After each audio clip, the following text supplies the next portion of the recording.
제가 써낸 금액은 분명 2등이었어요. 그런데 9번째 입찰일이었어요. 오늘은 여유롭게 출발해보자 생각하고 조금 더 빨리 운전대를 잡았어요. 입찰 장소는 서울 북부지방법원. 제가 3호점을 서울 북부지방법원에서 낙찰받고 약 3년 만에 찾은 북부지방법원이었네요. 감회가 새로웠어요. 뭔가 그때의 기운이 내 몸을 감싸는 느낌이 들더라고요. 신기했어요. 일찍 출발하니까 확실히 여유롭게 도착을 했습니다. 2년 전 느꼈던 그 법원의 향기를 다시 한번 느끼며 경매 법정으로 들어갔어요. 그렇게 차분히 기일 입찰표를 작성하고 침착하게 제출까지 완료했습니다. 떨리는 마음이 진정되지 않더라고요. 안절부절 오줌 참는 사람 마냥 발을 동동 구르며 시간이 흐르기만 기다렸습니다.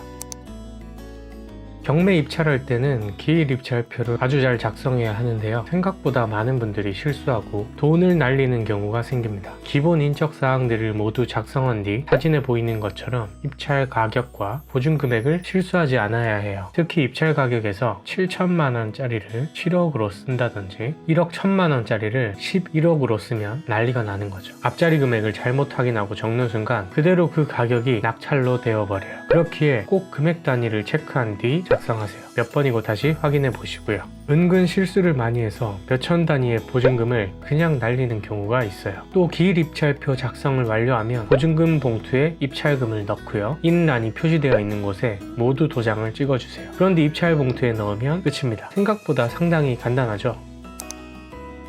드디어 제가 입찰한 물건이 게시되었어요. 입찰자 수가 많으면 5명 정도 생각을 했었거든요. 그런데 이게 무슨 일인가요? 입찰자 수가 총 13명. 와, 이렇게나 많이 들어온다고? 지금까지 기대했던 마음이 한순간에 팍 식더라고요. 13명이라는 숫자는 제 희망을 짓밟기에 충분했습니다. 그래서 반쯤 포기 상태로 기다렸어요. 경매 집행관이 마이크를 잡고 이야기합니다. 땡땡땡씨, 앞으로 잠시 나와보세요. 서류 한 장을 제출 안 하셨는데 없으신 거죠? 그러자 한 분이 부랴부랴 나가더니 서류를 찾기 시작하네요. 수많은 파일이 들어있는 큰 가방을 정신없이 뒤져보기 시작했어요. 매번 이런 상황이 생기면 너무 좀 안타까운 마음이 들더라고요. 멀리 법원까지 입찰하러 왔는데 헛걸음하는 경우가 생기니까요. 그런데 이미 늦은 듯 했습니다. 집행관님이 다시 말을 이어갔어요. 땡땡땡님은 서류 하나 제출하지 않으셔서 무효 처리되셨습니다. 이어서 낙찰자 발표하겠습니다. 낙찰자는 땡땡땡땡 만원을 써내신 석세스님입니다. 축하드립니다.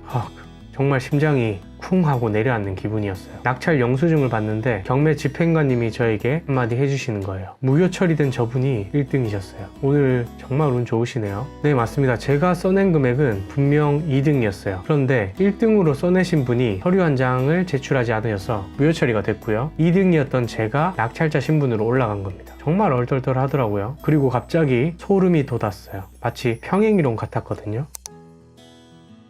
제가 3년 전 북부지방법원에 3호점 낙찰 받았을 때의 이야기입니다. 그날도 매우 추웠던 겨울이었어요. 우주복처럼 생긴 빨간 히말라야 패딩을 입고 법원에 지하철을 타고 갔던 기억이 나요. 그때 서울 수유동에 있는 빌라를 낙찰 받았는데 그날도 1등으로 제출하신 분이 법인 서류 하나를 실수로 빠뜨린 거죠. 2등이었던 제가 낙찰을 받게 됩니다. 그 상황이 오늘도 발생한 거예요. 3년 전 겨울과 같은 오늘 같은 서울 북부지방법원 같은 지역의 부동산 둘 다 1등 무효 처리가 되고 2등이었던 제가 낙찰. 정말 신기하지 않나요? 저는 그렇게 떨리는 마음을 진정시키며 제 소식을 지인들에게 알렸어요. 5호점으로 멈춰있던 제 부동산에 6호점 물건이 찾아왔어요. 몇 번을 입찰하며 폐찰할 때도 이 물건만은 꼭 낙찰받고 싶다 라고 생각이 들었었는데 그 결실을 맺게 되었네요. 낙찰의 즐거움과 동시에 불안감이 그때부터 스물스물 올라오기 시작했어요. 이제 진짜 경매 투자 시작이거든. 부동산 경매 투자하면 가장 두려워하는 게 바로 명도잖아요. 명도란 쉽게 얘기해서 기존에 살고 있는 사람과 잘 이야기 나눠서 집을 비우는 과정을 뜻해요. 많은 사람들이 명도할 때 무서운 사람이 나올까봐, 집을 비워주지 않을까봐 등 큰 감정 소모를 할 것 같은 두려움 때문에 꺼려합니다. 저도 현재 명도만 4번째 진행하는데요. 지금도 떨리는 건 마찬가지입니다. 하지만 3건을 경험하며 느낀 건